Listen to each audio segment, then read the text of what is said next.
Oi, gente.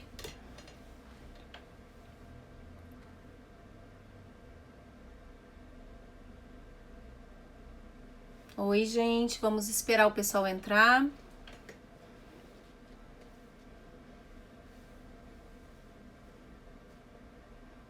Vamos esperar um pouquinho, um minutinho só, pro pessoal chegar e a gente começar a nossa live, tá bom?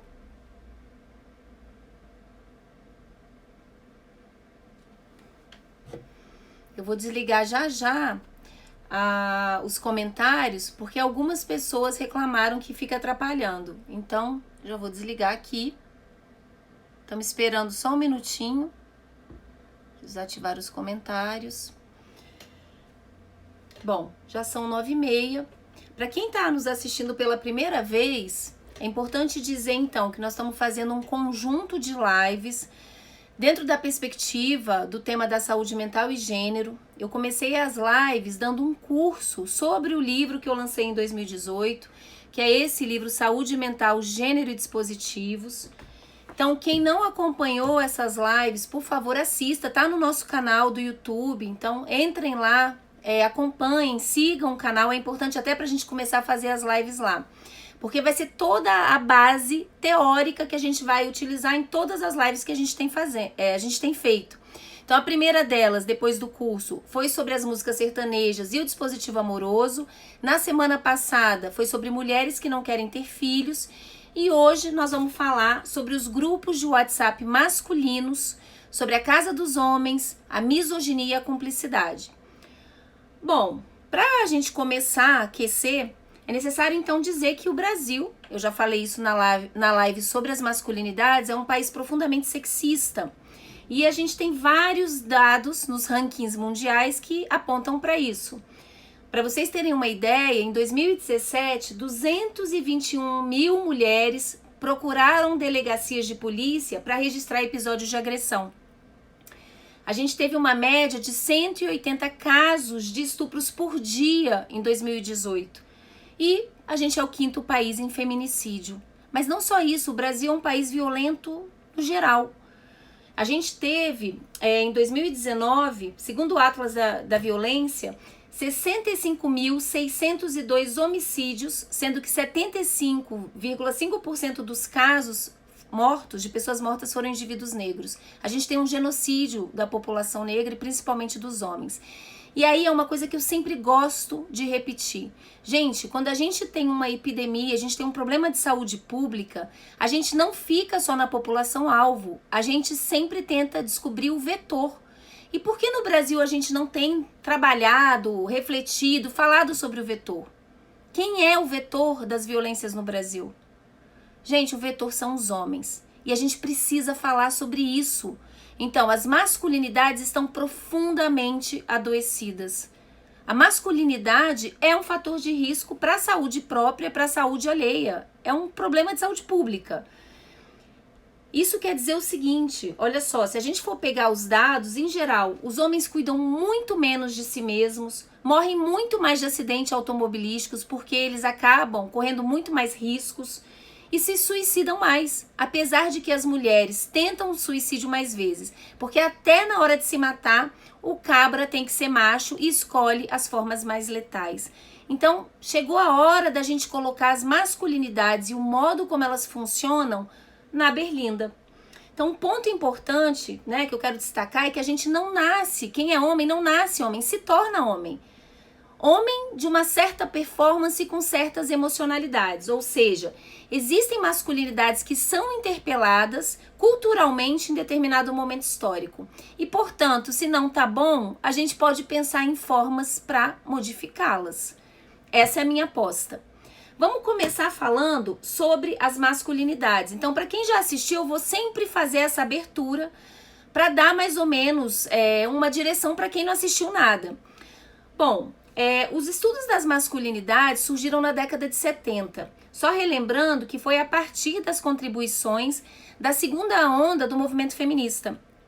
Nesse momento, o que se acreditava? Que existem diferenças físicas, biológicas e inquestionáveis entre homens e mulheres, e gênero seria uma construção social a partir dessas diferenças. São os famosos papéis sexuais, papéis de gênero, que eram inclusive entendidos como complementares, mesmo que com uma distribuição desigual de poder. As mulheres que não se viam representadas dentro dessa representação de mulher, as negras, as mulheres latinas, as lésbicas, começaram a questionar. E os homens também, os homens que não se viam representados dentro de uma certa ideia de masculinidade. Então, homens negros, homens gays. Foi nesse momento que surgiu, então, os estudos das masculinidades. E eles seguiram duas linhas diferentes.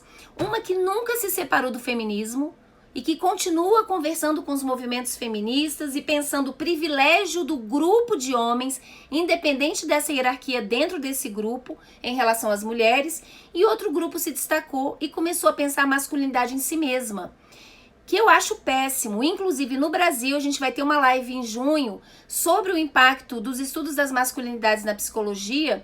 Grande parte dos grupos de homens trabalham nessa segunda vertente. Há uma despolitização do conceito de gênero e se esquece de pensar então o gênero como uma categoria relacional e política, visto que implica uma hierarquia e essa distribuição desigual de poderes e de privilégios. Bom, dito isso, é muito importante a gente pensar, então, gênero como categoria política, e eu trabalho com o conceito da Judith Butler. O que a Butler fala de uma forma sucinta? Ela vai dizer que gênero é uma repetição estilizada de performances. Você é interpelado a performar um script, esse script é construído histórica e culturalmente, que te diz o que é ser homem, o que é ser mulher, principalmente em culturas sexistas, é muito diferente. E quando você não performa, você é punido. Mas não só isso. São interpeladas emocionalidades, ou seja, certa forma de sentir. Isso é muito importante. Gênero não é só performance, gênero também é emoção. Isso se dá através das tecnologias de gênero, que, como eu expliquei para vocês, isso está lá na primeira live do minicurso, são produtos culturais que não apenas representam diferenças de valores e estereótipos de gênero, mas te ensinam, são pedagogias afetivas sobre essas emocionalidades. Então, as mídias em geral, música, filme, memes, grupos de WhatsApp, que é o tema que nós vamos falar hoje, tá? Bom, uma coisa importante, então, dentro da masculinidade, qual é o pilar principal, essencial? É a misoginia. Ser homem, o que os homens aprendem é que ser homem é não ser uma mulherzinha. Portanto, o pilar central, misoginia, quer dizer repúdio às mulheres e às qualidades femininas. Os homens têm que dar a prova o tempo inteiro sobre essa misoginia. Mas como é que isso ocorre? Através, ou se dá, através da casa dos homens. Essa é uma metáfora que foi construída pelo Daniel Velzer-Lang, que é um autor francês que eu uso bastante, e que diz o seguinte: imaginem uma casa e você vai passando de um quarto para o outro e homens que já atravessaram aquele umbral, aquela porta, testam os que estão entrando. Então a masculinidade, ela é homossociável, ela é homoafetiva. Quem analisa, quem avalia e quem valida o homem são os outros homens, não são as mulheres. Diferentemente das mulheres que quem avalia são os homens, que eu falei em outra live. Esse é um ponto importante. Por quê? O que gere a casa dos homens? A cumplicidade. E, gente, esse é o principal silêncio dos homens, que é o silêncio da cumplicidade da broderagem, tá? É um ponto fundamental. Esse silenciamento visa proteger os outros homens. Mesmo que esse homem faça uma coisa que eu, por exemplo, se eu fosse um homem, não concordasse. Mas eu me calo. Eu me calo porque eu quero ser bem avaliado e bem quisto entre os meus pares. Então, os homens se protegem uns aos outros. E o que está em xeque é ser aceito na casa dos homens. Vejam, aqui tem um ponto importante. Freud, e vem através do texto do Freud, da psicologia das massas. O que Freud fala nesse texto? Ele diz o seguinte, que o sentimento mais importante na construção da coesão de um grupo e da sensação de um pertencimento identitário é o repúdio. Vamos pensar isso, então, papel do repúdio na casa dos homens. Anotem essa frase para vocês nunca mais se esquecerem. A misoginia é a argamassa afetiva da casa dos homens. Ela é essencial. Independentemente de ser um homem gay, um homem negro, qualquer masculinidade que não seja hegemônica, seja subalterna. Então, a masculinidade está profundamente adoecida. Mas aí, talvez assim, isso seja confuso, porque tem homem que diz assim, o nosso próprio presidente, quando foi acusado de misógino, ele disse que foi olhar no dicionário e que ele ficou chocado. Como que ele tinha repúdio das mulheres? Ele ama as mulheres. Isso é misoginia. O que é confuso é que a misoginia toma várias facetas. Ela tem várias formas de se manifestar e de se configurar. E talvez, né, umas são muito visíveis e perceptíveis, como o ódio às mulheres, o discurso antifeminista, o próprio feminicídio, outras nem tanto, como aquelas que exaltam as mulheres como objeto sexual. E isso mexe para as mulheres que estão me acompanhando desde o começo com aquele botãozinho lá da prateleira do amor. Por isso que é confuso, tá? Então, a objetificação sexual no nosso país é, a meu ver, uma das principais, se não a principal forma de manifestação da misoginia na casa dos homens. Gente, isso é fundamental e vocês vão entender por quê. Porque não se trata só de uma forma de olhar as mulheres, mas é uma forma de olhar o mundo. Vou chegar lá, tá? Bom, dito isso, a principal tecnologia de gênero para os homens na nossa cultura é a pornografia. Eu já tinha falado um pouco sobre isso. A pornografia é péssima. Não por uma questão moral, tipo, ai meu Deus, pecado. Nada disso. A pornografia é péssima porque ela erogeniza a violência. E não só isso, ela constrói uma relação maquiada, uma relação misógina maquiada que vem através da objetificação sexual. Então veja, desde pequenos os meninos são demandados a um olhar para uma mulher sempre pela objetificação sexual. A ideia é de controle e de domínio, ou seja, a ideia que se interpela é que é impossível a relação com uma mulher que não passe, que não seja fonte de ameaça para a masculinidade, que não seja, então, pela objetificação. Os meninos escutam isso desde que eles são pequenos. Se ele tá brincando com a menininha aí, sua namoradinha, vai lá dar um beijinho. Desde pequeno, os homens que estão nos assistindo são interpelados a performar dessa forma e a sentir dessa forma. Bom, dito isso, eu sempre tive muita curiosidade com os grupos de WhatsApp masculinos. Uma coisa importante é que nós, mulheres, não temos acesso à casa dos homens. Por isso, aos homens que estão aqui nos assistindo, eu espero que tenha vários, a gente precisa de vocês para desconstruir o sexismo. Não no palanque, sendo feminista. A gente precisa de vocês desconstruindo dentro da casa dos homens. É aí o fronte de guerra de vocês. E é difícil, porque isso implica em romper com a cumplicidade e principalmente, né, correr o risco de não ser bem avaliado pelos pares. Bom, dito isso, nos 2 últimos anos eu dei várias palestras pelo Brasil em função do meu livro e eu sempre quis pesquisar os grupos de WhatsApp e 6 homens de diferentes estados se ofereceram como desertores, mais ou menos, né? Porque também foi muito difícil para eles, mas eu agradeço demais. E se ofereceram para me enviar o conteúdo partilhado nesses grupos. Então, alguns compartilharam por 4 meses, outros por 1 mês. Mas foi muito interessante porque até na hora de compartilhar eles sentiam um medo. Muitos, assim, falavam, não, peraí. Cortavam, apagavam, para não ter nenhum vestígio do brother, o qual, em aspas, eles estavam entregando o conteúdo, tá? Bom, muitos posts vieram por mais de um homem, ou seja, o que mostra que são posts que circularam bastante. Nesses grupos havia homens brancos e negros, a maioria era classe média ou classe média alta. Então aí não sei como é que seria numa classe mais baixa, talvez seja um tema interessante para a gente pesquisar. E majoritariamente hétero, mas existiam também homens gays, tá? Em geral ficavam calados, porque o que domina dentro desses grupos é a masculinidade hegemônica, que é heterossexual. Bom, dito isso, eu peguei todo o material que eu fui recebendo e depois eu fiz uma análise de conteúdo, eu categorizei. E eu consegui elencar 6 categorias principais que eu vou compartilhar agora com vocês, Eu criei um mecanismo, gente, tomara que funcione. Eu não sei compartilhar na tela, então arrumei um outro telefone e eu vou mostrar aqui, tá bom? E aí vocês vão poder acompanhar as imagens que eu tô me referindo, que eu escolhi. Então as categorias foram, primeiro, objetificação sexual das mulheres, que foi a mais importante, tá? Mas assim, disparado, como prova o dar a ver que se é homem.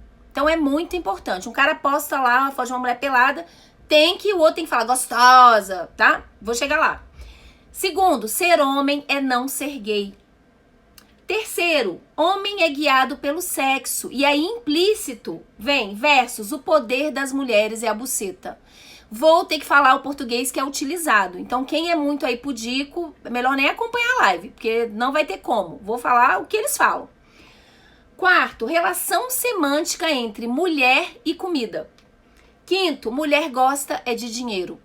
E sexto, riso e cumplicidade face às violências cometidas contra as mulheres. Vamos começar pela primeira categoria. Objetificação sexual das mulheres como prova, como dar a ver que se é homem. Olha só, como eu falei, foi a mais recorrente e volumosa. Ressalta essa forma de um repúdio misógino que vem pela objetificação, na qual as mulheres são vistas como coisas sexuais. Então aqui eu vou mostrar a primeira imagem, para vocês terem uma ideia, que é criando a mulher perfeita. Tem um homem costurando 2 troncos de mulheres. Então, na verdade, é uma mulher que tem 2 cus e 2 bucetas. Essa seria a mulher perfeita. A ideia que se vende, a ideia que se representa nessa categoria é que um verdadeiro macho, ele é entendido como aquele que aproveita todas as chances de comer uma mulher. Ou de, pelo menos, vê-la como uma possível presa. Vou mostrar algumas imagens para vocês. Então essa foi uma imagem que circulou, recebi de vários grupos. Tem aí, a primeira foto é a Tami e depois o Tami. E aí tem escrito, nunca deixe para comer amanhã o que se pode comer hoje, eis a prova. Uma outra imagem que mostra essa categoria, eu vou ler para vocês, mas aí vem uns escritos e diz assim, a esposa propôs ao marido que ambos listassem as pessoas com quem mais gostariam de ter uma aventura sexual. Ela escolheu George Clooney, Brad Pitt, Cristiano Ronaldo, David Beckham, Antônio Bandeiras. Ele escolheu a prima dela, a professora de dança da filha, a vizinha do 501, a melhor amiga dela, a moça da padaria. E aí vem a conclusão. Os homens são assim, simples, humildes e sem ostentação. Muitas vezes, posts desse tipo aqui também, ó. Tô explicando a primeira categoria, onde vem boa segunda. E aí, a primeira também. Outro exemplo, esse daqui é uma foto do Ronaldinho, né? E aí diz o seguinte, olha só, quem perdoa é Deus, quem dispensa é exército e quem tem dó é piano. Hoje é dia de ir pro tiroteio e balear inocente. Então também existe vários posts que tem uma analogia entre o pinto, o pênis e a arma. E o ato sexual como balear um tiroteio. E por último, para mostrar, porque eu ainda vou falar mais dessa categoria, também vem muito essa imagem. Então que a mulher tá lá, ó, pensando na aliança do casamento e o cara tá pensando em comer o cu dela, tá? Uma coisa importante nessa categoria, que foi a mais expressiva, foi a interseccionalidade com 3 temas fundamentais, que são lipofobia ou gordofobia, racismo e etarismo. Gente, isso é muito importante. Então vamos falar da lipofobia ou gordofobia. A maior parte das mulheres que eram vistas como indesejáveis ou que deveriam ser repudiadas são as mulheres gordas. Da mesma maneira, se exalta, então, as gostosas, que seriam vistas como as esbeltas e magras. Geralmente se faz escárnio com as mulheres gordas. Então aqui tem um exemplo, onde tem escrito significado da palavra nem fudendo. E logo depois vinha o seguinte post, esse eu também recebi de vários homens. Significado da palavra tanto faz. Esse tanto faz não é uma exaltação essa mulher como pessoa, mas essa mulher como coisa, tá? Também aqui, ó, leves e pesades. E esse horrível, gente. Esse cara tem uma página no Facebook também compartilho muitas coisas dele, que é o Joaquim Teixeira. E que diz assim, ó: atenção gordas, nova chance de transar de graça. Hoje vou sair para beber e fumar, mais beber que fumar. Estarei em um Del Rey Bordeaux, na frente do Dog Center, ouvindo Vando. Não precisa fazer rodeios, é só chegar. Então, o que se passa, a ideia é que é tão raro um homem querer comer uma mulher gorda que elas devem aproveitar, pois será de graça. O cara tá fazendo quase uma caridade. Então tem muitos posts, inclusive vídeos. Eu lembro de um vídeo que também circulou muito, de uma mulher obesa, um cara bem fininho, transando em cima, e ela explode. Aí depois vem um monte de risada, kkkk. Não sei a graça, né? Bom, a segunda interseccionalidade da categoria objetificação sexual foi o racismo. Então foi recorrente em duas formas aí de expressão misóginas. As mulheres negras como puro objeto sexual, de um lado, e de outro, com escárnio e motivo de riso. Principalmente mulheres negras pobres. Então tem uma associação aí, uma interseccionalidade com classismo, a ideia de populacho. E aí vamos rir dessas mulheres. Imagens de corpos de mulheres negras, nuas ou seminuas, peito, bunda, cubo, seta, foram frequentes, tá? E de mulheres brancas também, de muitas mulheres, inclusive tendo um colorismo. Buceta rosa vale mais do que uma buceta preta. Lembra daquele vídeo que foi compartilhado na época da Copa, que a gente sentiu muita raiva, nós mulheres? Vocês colocariam a mão por qualquer homem que vocês conhecem? Que talvez assim, se nunca pudesse ser descoberto? Porque a coisa mais comum é esse colorismo avaliativo dos nossos corpos e de partes dos nossos corpos. Interessante dizer que havia homens negros nesses grupos, mas eles se mantiveram em silêncio cúmplice. Isso me chamou muito a atenção. Então aqui a gente tem exemplos. Eu passei uma coisa preta na cara pra gente não expor nenhuma mulher.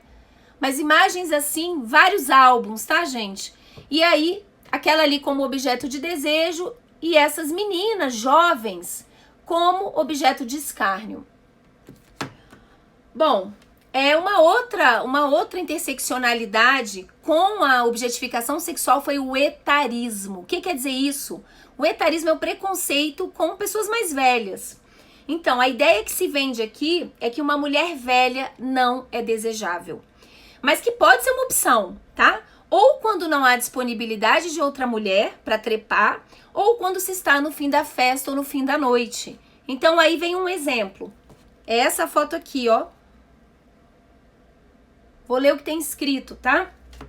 Tem escrito assim: uma velhinha chega na cadeia e fala para o guarda: vim para a visita íntima.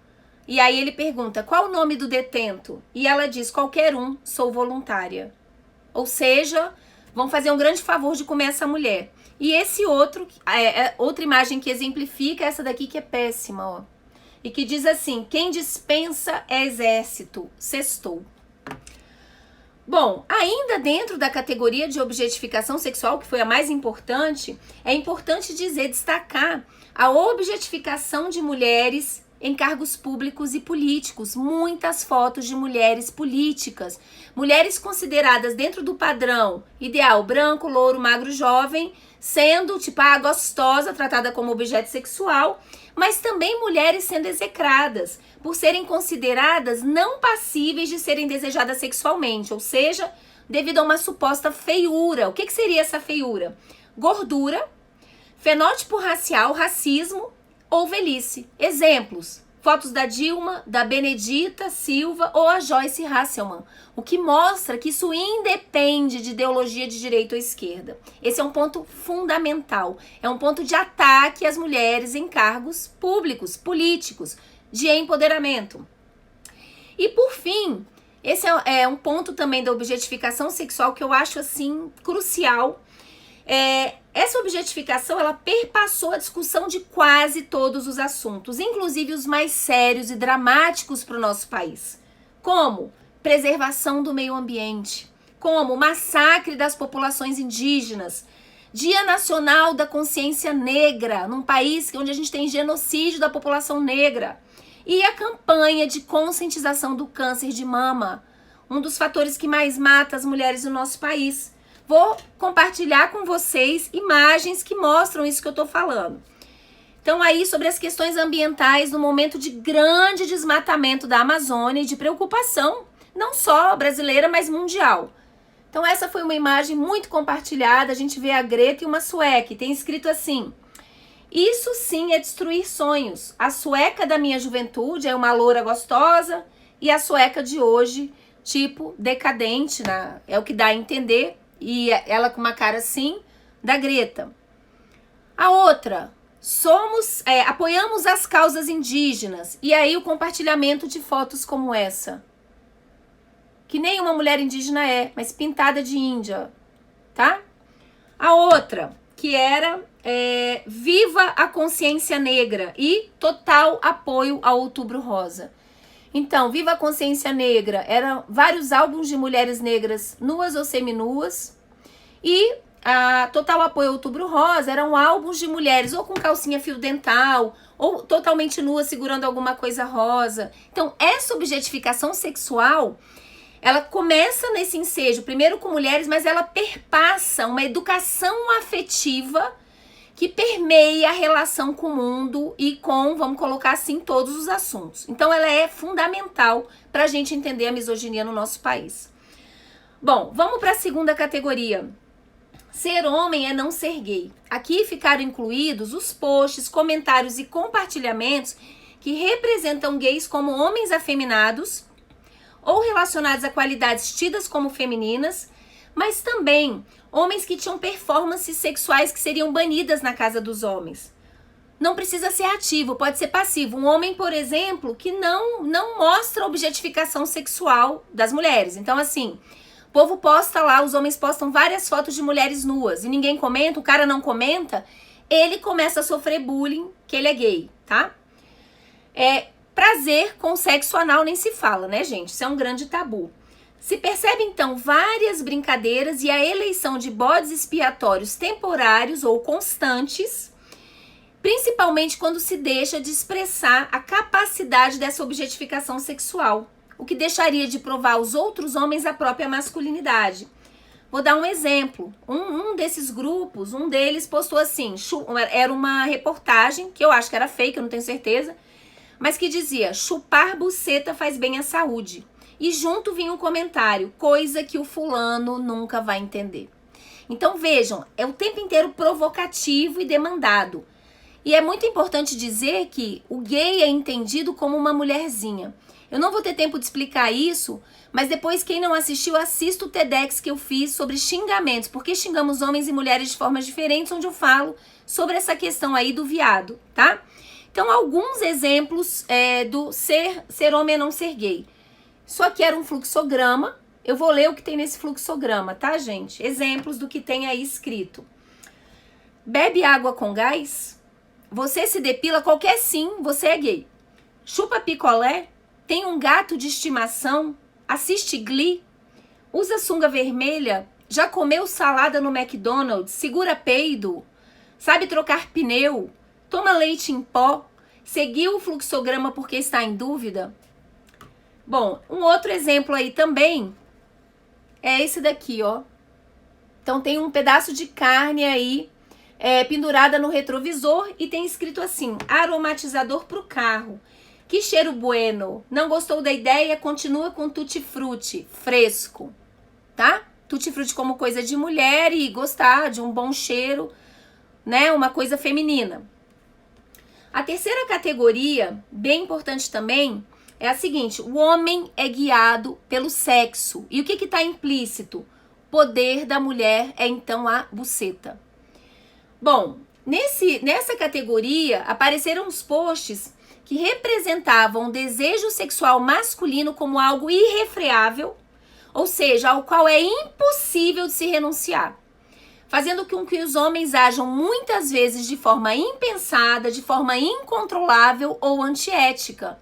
Só que ao invés disso ser condenável, na verdade é desculpável, é compreensível e é risível, tá? Então, como contrapartida disso, como eu falei, o poder das mulheres é representado pelo fato de possuírem uma buceta ou serem capazes de oferecer prazer sexual para os homens. A buceta é vista como moeda de troca, potente, que dá acesso às coisas materiais e também se apresenta como pagamento, forma de pagamento possível. Vou mostrar alguns exemplos. Então isso aqui é como se fosse um print, ó, um print de uma conversa no Zap e eu vou ler a conversa. Oi, professor, é a Silvia. Preciso muito passar na sua prova. Sabe, sempre achei o senhor um gato muito lindo. Aí carinha com um coraçãozinho. Aí ele, bom dia, Silvia. Aconselho você a estudar e revisar a matéria. A prova não está difícil. Me elogiar não fará você passar. 3 pontinhos. Aí ela, e uma chupada gostosa com gozadinha na boca? E ele manda o gabarito. Segundo post, que faz parte também dessa categoria.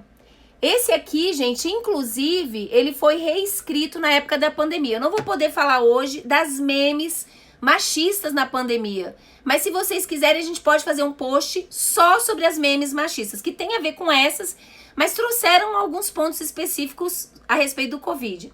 Então diz assim, tem um cara bebendo a água, ele não toca na garrafa. Aí tem, com a água do seu amigo de infância, porque macho que é macho não vai trocar saliva.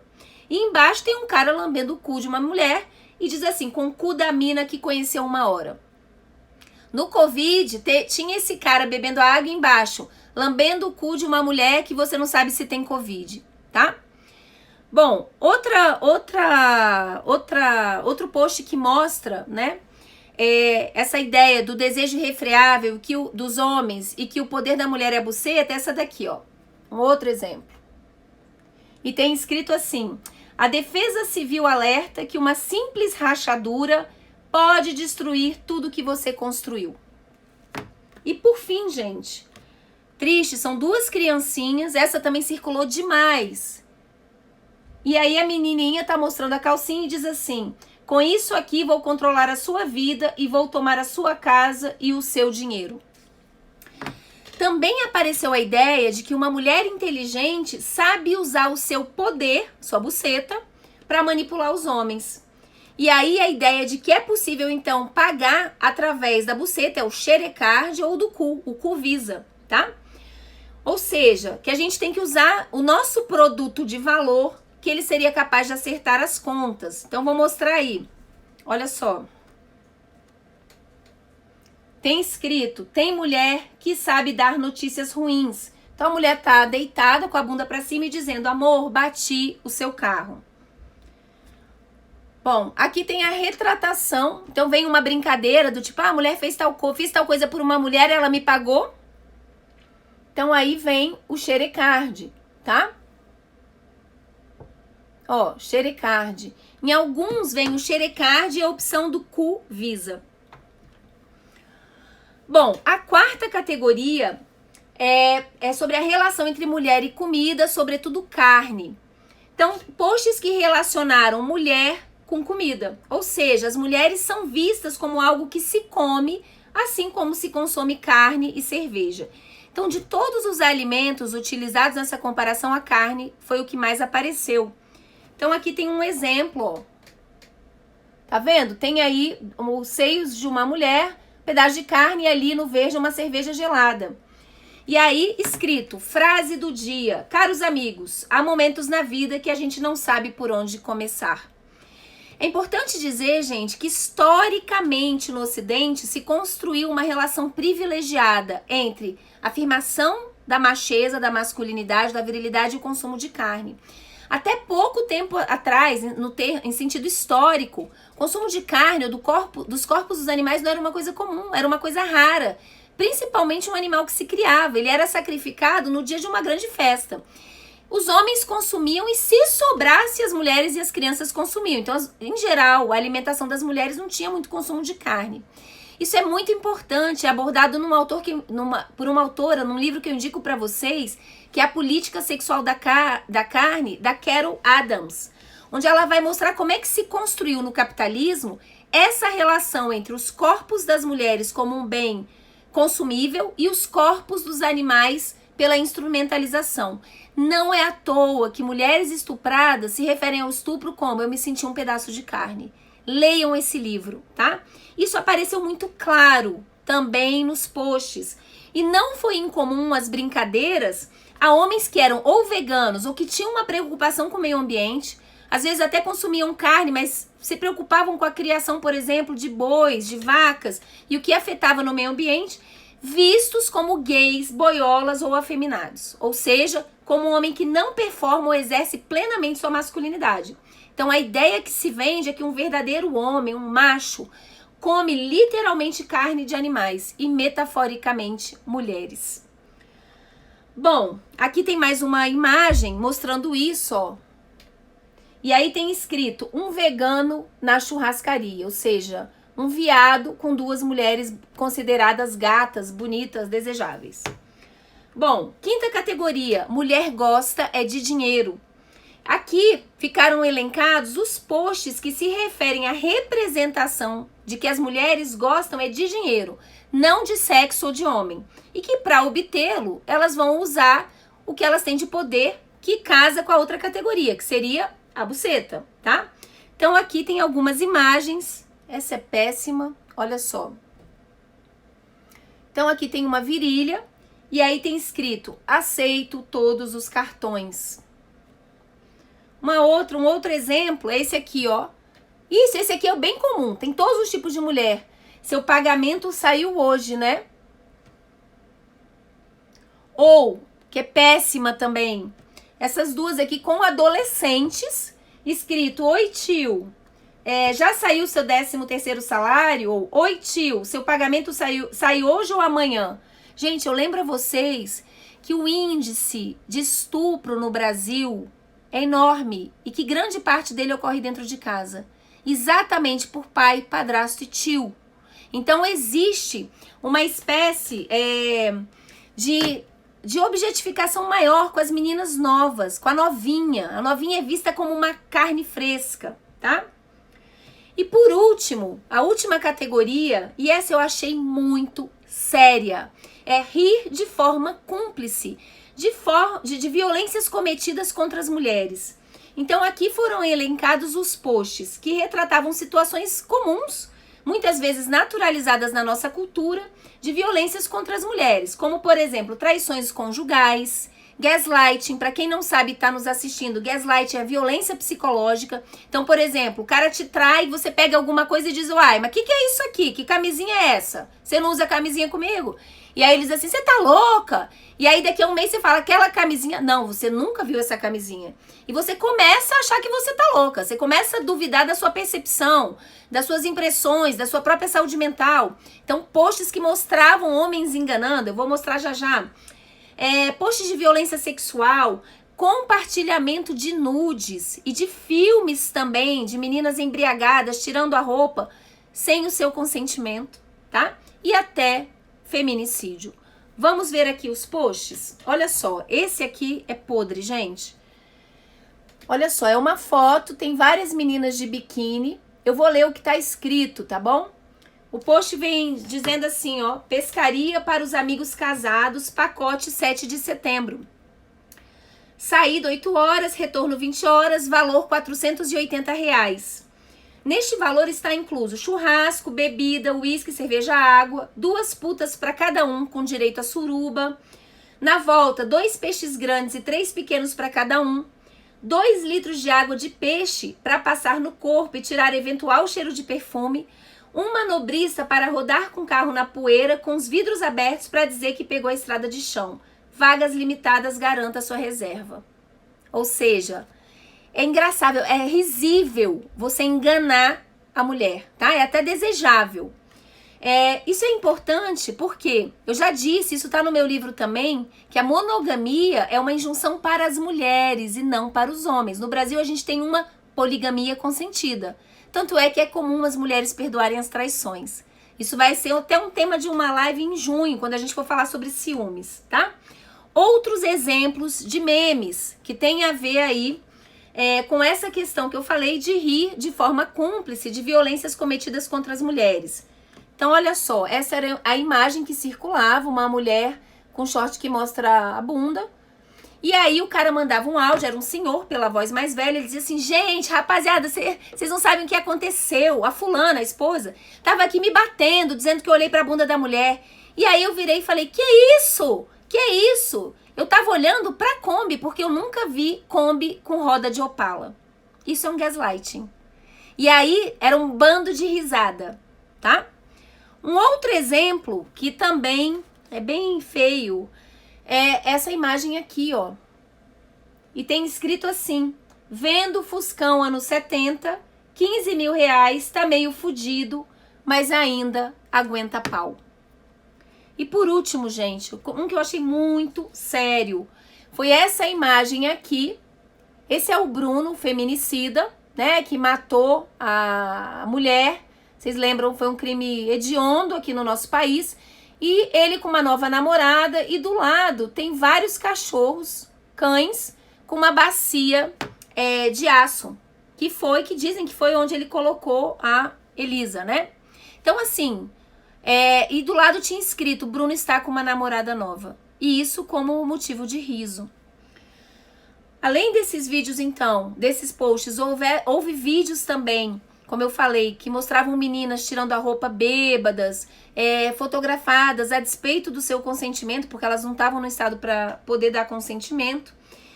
E por último também apareceram, mas bem menos, imagens que deturpavam os feminismos e as feministas, tá? Isso foi muito engraçado. Então tinha foto das mulheres antes e depois. Quando ela não era feminista, ela era feminina, e aí ela bonita, do que eles consideram bonita, e depois com cabelo rapado, com pelo no sovaco, enfim. Sempre fazendo ironia com as feministas e com os feminismos. Então, assim, pra gente concluir, até porque nosso tempo já excedeu, eu queria destacar para vocês, então, alguns pontos. Então, em países sexistas como o Brasil, o pilar organizador da masculinidade é a misoginia. Ou seja, o repúdio às mulheres e aquilo que é considerado qualidades femininas. A misoginia pode adquirir feições, configurações muito diferentes. Algumas são claramente perceptíveis e outras são difíceis de identificar. Então, as perceptíveis, o próprio feminicídio, o discurso anti-mulheres. Mas, de todas as formas, se trata de uma maneira de perpetuar jogos de poder e hierarquias, nas quais o que está em xeque é o controle e o domínio. Nos grupos de WhatsApp, a principal forma de misoginia é a objetificação sexual, mas eu acho que em outras instâncias também, como performance e como uma emocionalidade desejável aos homens para mostrar e provar a própria masculinidade.